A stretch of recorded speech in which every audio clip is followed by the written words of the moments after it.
Shalom, peuple de Dieu, j'espère que vous allez bien. J'ai un message pour vous aujourd'hui sur le sujet de l'autorité. Et le Seigneur me permet de vous le partager aujourd'hui. J'aimerais d'abord vous partager un verset dans le livre de 1 Chroniques 29, versets 11 à 12. La parole de Dieu nous dit « À toi, Éternel, sont la grandeur, la puissance et la splendeur, l'éternité et la gloire, car tout ce qui est dans le ciel et sur la terre t'appartient. À toi, Éternel, sont le règne et l'autorité suprême. » L'autorité suprême vient de Dieu et nous savons que Dieu est le créateur de toutes choses. Donc cette autorité-là, personne ne lui a donné, elle lui appartient. Lorsque je suis partie regarder la définition du mot autorité, j'ai trouvé droit de commander, pouvoir de s'imposer. Dieu aussi nous a donné le droit de commander. Cette autorité nous a été donnée depuis le jardin d'Éden. Lorsque nous allons dans Genèse 2, verset 15, la parole de Dieu nous dit « L'Éternel Dieu prit l'homme et l'établit dans le jardin d'Éden pour le cultiver et pour le garder. » Nous savons que lorsque nous sommes responsables de garder quelque chose, nous avons autorité. L'un des points primordiaux pour savoir que nous avons l'autorité, c'est tout d'abord connaître notre identité. Connaître qui nous sommes. Et la parole de Dieu nous le dit dans Romains 8, verset 16. L'Esprit lui-même rend témoignage à notre esprit que nous sommes enfants de Dieu. Galates 3, verset 26. Car vous êtes tous fils de Dieu par la foi en Jésus-Christ. Mais bien aimé, tu es le fils de Dieu. Et Dieu l'a dit dans sa parole dans 1 Chroniques 29, verset 12.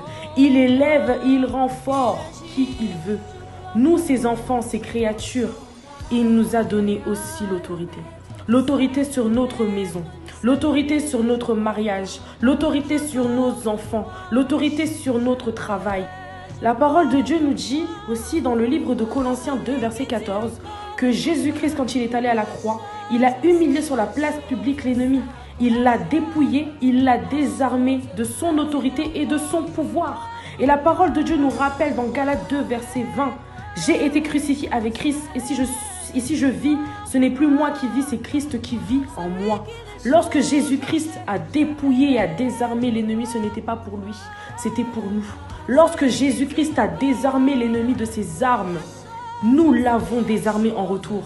Et l'autorité est de notre côté. L'ennemi peut venir charger dans notre maison, mais sachez que nous l'avons dépouillé de toutes ses armes. Nous l'avons désarmé de toutes ses armes. Donc il n'a plus aucune arme contre nous. Mais nous avons l'autorité. Prenons maintenant l'autorité sur nos maisons.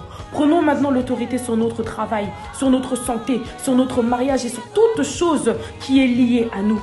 L'ennemi n'a plus son mot à dire.